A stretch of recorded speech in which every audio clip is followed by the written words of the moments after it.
Hey Rose, it's Friday, January 24th. Okay, so ever since I learned French, I have really enjoyed linguistics. The evolution of language through different areas is an aspect of culture that I think not many people think about, but it is really fascinating. For instance, we tend to think that other languages have all the same words as us, just in their language, and while there is a vast overlap in diction, language is based on need. So if your area or culture has some unique aspect to it, it makes sense that you would have some way to talk about it that others probably wouldn't. You've probably heard before how certain northern regions have many different words for snow based on what kind of snow it is, like if it's light snow or thick snow or wet snow.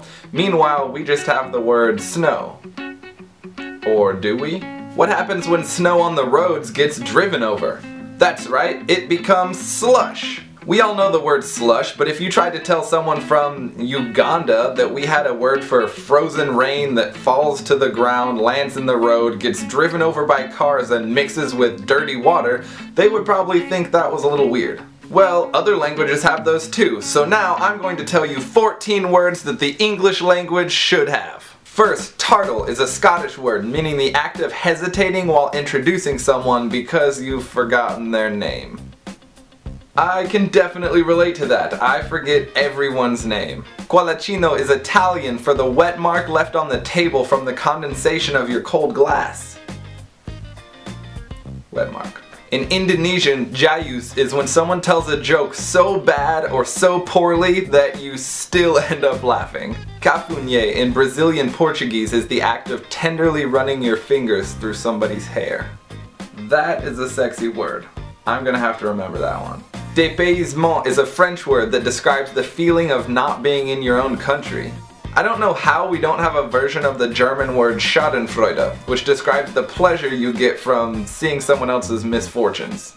Think of looking up fail videos, or America's Funniest Home Videos. Kid accidentally hits his dad in the balls, boom! Schadenfreude. Duende is a Spanish word that initially meant a mythical sprite or elf, but has transitioned to mean the mysterious power that a work of art has to deeply move someone emotionally. I get that feeling a lot. I love art. In Portuguese, saudade is the feeling of longing you get for something or someone that you love, but is lost to you forever. That one's pretty depressing, but still useful. Waldteitsamkeit is a German word that describes the feeling of being alone in the woods. Creepy! I think Waldteitsamkeit might be my worst nightmare. Komorebi is the word the Japanese use for sunlight filtering through the trees. That's a better use of trees. Waldteitsamkeit. In Spanish, sobremesa is the time after lunch or dinner that you spend talking to the people that you shared the meal with. In Hawaiian, panapo'o is when you scratch your head to help you remember something.